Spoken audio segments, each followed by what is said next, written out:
people, like these are Congolese, they're fighting for their rights. But also, the very crucial problem in Congo is that it has bad leadership. It has been saying that Rwanda is like stealing minerals from there.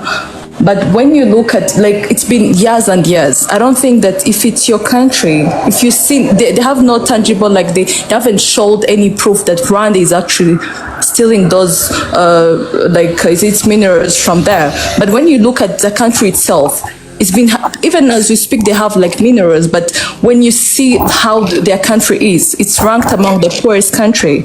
Yet Corey, those minerals are even, yes, please. let me just add something. Maybe you can continue when I'm done. Just 2 seconds. Okay, so you said there isn't proof of Rwanda stealing minerals and selling them, but apparently Rwanda, you know, is the biggest exporter of cobalt, and they don't have cobalt mines. Congo does. So how is that possible? Like, when you say like that, I think that I have first to even say, because we have like different places in Rwanda where there are minerals. It's not like we don't have any minerals in Rwanda, but we have like different places when, like, that shows that there are minerals. You know, in some districts in Rwanda, there are places that they mine minerals and even export them from there. So let's talk about the crucial thing here. We are talking about that bad leadership. It has, let's say that you know, it has like minerals, Congo, but when you look at the country itself, there is no development there. It's ranked among the poorest countries, like there. And you're saying, I've heard one of the people saying that, you know, when Tutsis reached there, they started like seeing the aura thing, you know, by them and everything like that. But I think that everyone here, we all seen what happened. Like, is it last week in Congo? Like when they unalived young youth, you know, those youth were Congolese. Is it Kagame who unalived those people, 100 and something? How do you take youth like that and unalive them in front of everyone? You know? That shows like the bad leadership. I understand. And imagine like families of those people. How are they feeling now? That's creating your own enemies. Congo is actually creating its own enemies, because if I'm a mother, let me say, like, if I'm a mother or a sister and you're unalive my brother, you will be my enemy. You know, and the M23 is not like it's not for Tutsis or even Banyamulenge or anything. They are all Congolese, even the ones that even the Congolese accept that they are from Congo, like they are originated like from Congo. You know, they are fighting for their rights, because these people, they've been saying that they are not like Congolese, and they are not given like the citizenship, and they are not treated right. So they are fighting for peace. And if you see what has been happening, M23 have been trying to bring even changes. Let's say even in those forests where they were like, they built hospitals, they built roads, they built like schools. People are living in peace. Every time when it's capture a place, it's like brings peace. You know, it's doing things that the government of Congo have never even done for the past 35 years. When you look at it, and they are saying that, you know, it's gonna, like, it's unaliving people. You know, I think that media is just like showing people wrong information, because I don't understand how when M23 reached in Goma, people were actually happy. I'm telling you, people were very happy to see it. That shows, some will even say that no, they are threatened, like they fear to show their, but when you look at someone, you can look at someone and say that this person is just pretending to be happy, and this person, or maybe is really genuinely happy, but these people are actually happy to see M23 in Goma. Because they know that. Yes, please. Let me add this. Yeah, I heard of that, but immediately after M23 arrived, yes, there was celebration, but then everybody evacuated. Why do you evacuate if you're happy for people to be there? They haven't evacuated. I don't know. Maybe media is trying to show you things, but I have people that live there. We are even talking. Like, they say that they are very happy. Things are going to change, you know? And if you see the mission of M23 is actually something that even the government have never. How do you explain that the soldiers in Congo, they get paid like $100 when these people, the mercenaries, that these like things, people that are like even how to say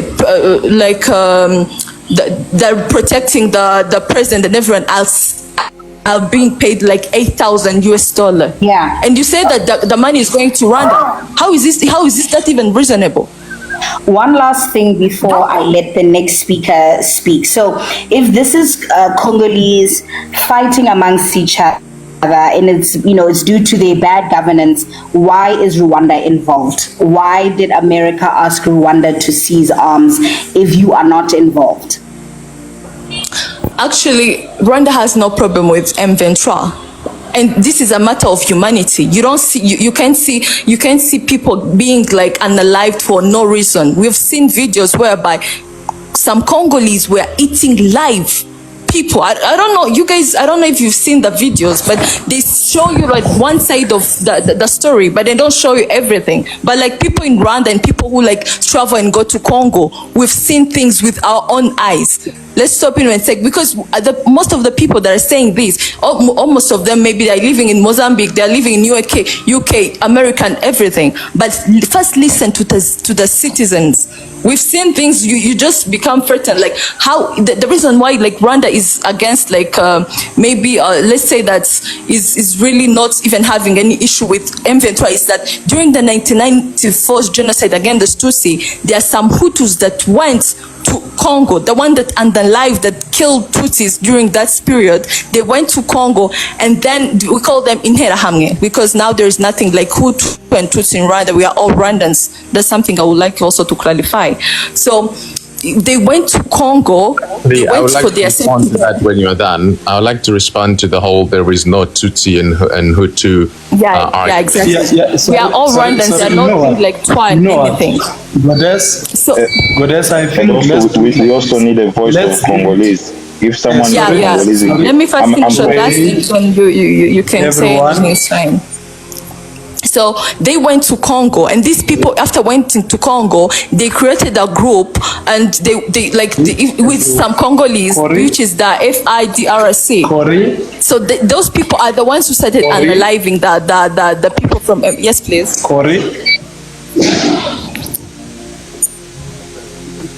Panel. My submission, it's simple, guys.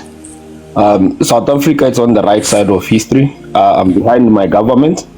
When it comes to international spaces, South Africa has always stood up on the right side.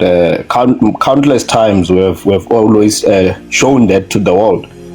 The achievements of South African government in the geopolitics are endless. There is no doubt that South Africa is leading Africa into prosperity. So I have no doubt to believe that even in this situation, our government, it's on the right side. And as the previous speaker, Marcus, said, South Africa currently is the powerhouse that is leading Africa. And it should be allowed to lead and resolve the issues where there are conflicts on the continent. And the African people have no choice but to rally behind the government of South Africa and believe that in this government. As much as many Africans were calling the government of South Africa to work with BRICS and for inclusivity of many African countries, they continue to trust the South African government to lead in the United Nations membership for African states, a permanent seat. South Africa has led many peacekeeping missions across the continent. They are countless, including Congo itself. We've been there for many, many years. So this is a struggle of Africa that South Africa has been carrying the brunt of it on its shoulders. So South Africa, well deservedly so, it has to have the loudest voice. Rwanda is definitely on the wrong side of history, and Rwanda should be punished, and Rwanda should be isolated. South Africa must work hard to influence the rest of African states to isolate Rwanda. It must be tarnished and be painted as a sellout, and we must make Rwanda as an example. We are done with sellouts on the continent. Paul Kagame must be removed from the chair there in Rwanda. If possible, we must instill a puppet leader there who pushes the interest of Africa. Done with sellouts. We can no longer facilitate men who continue to align with our enemies, the likes of Israel, the worst enemy of South Africa, and selling out the brothers. Rwanda is definitely involved on the M23. It's no longer a debate, and there's many rebels on that region. It's not only M23. And there's many countries involved there. It's not only Rwanda.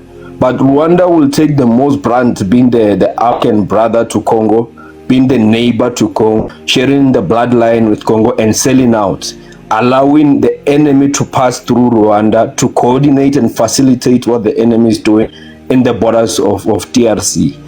Let's respect our borders integrities. The sovereign integrity of DRC, it's important to the uplifting of Africa.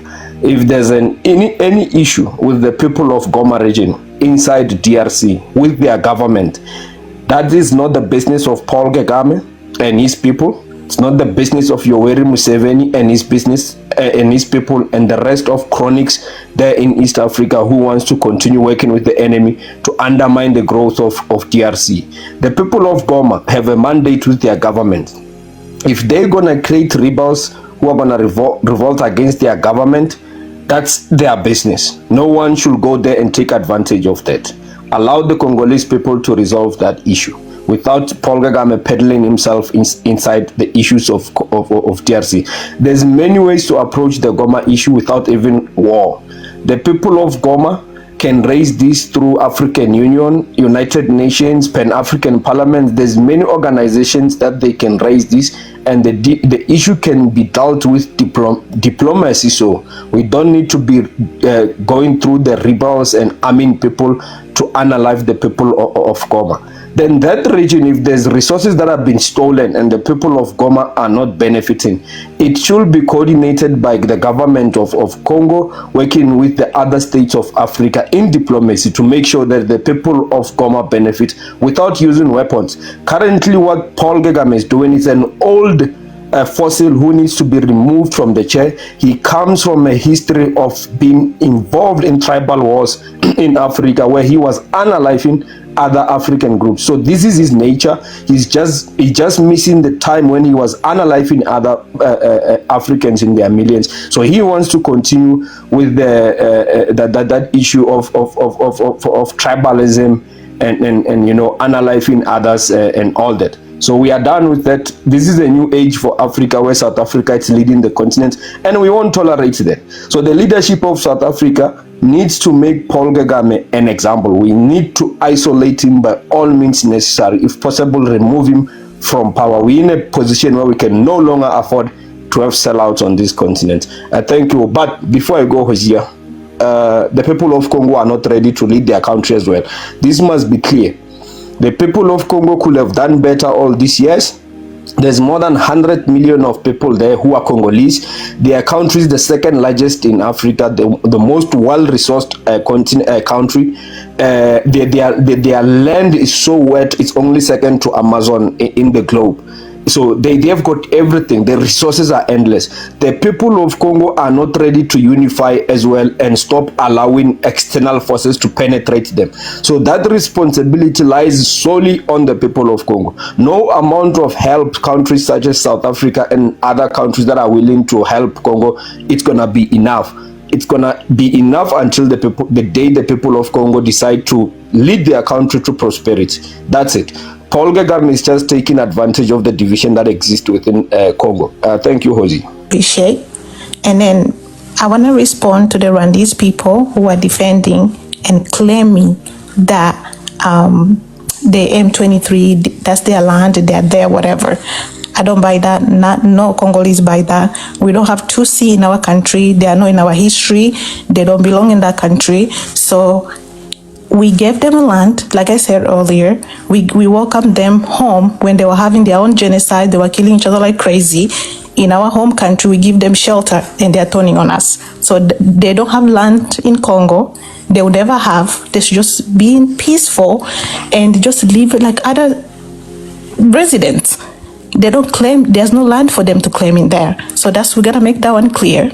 You said that you don't know that your government is involved or not.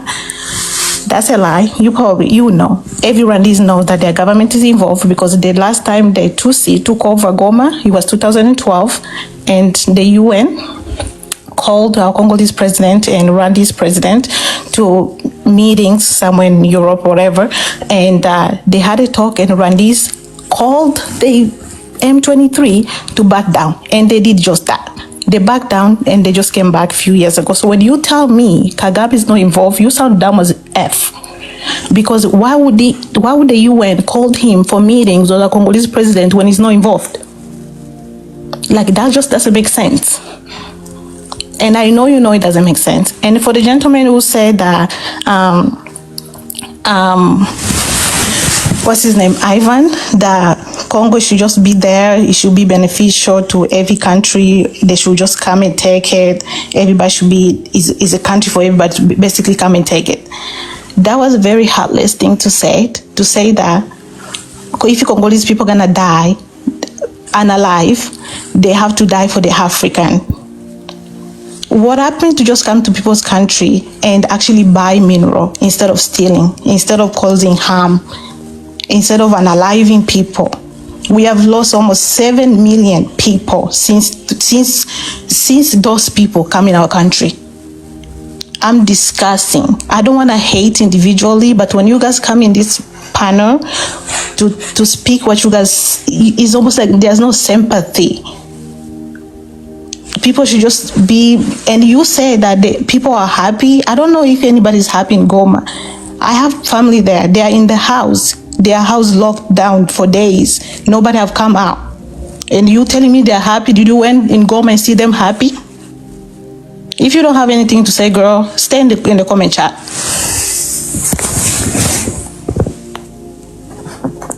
Is it okay if I add something?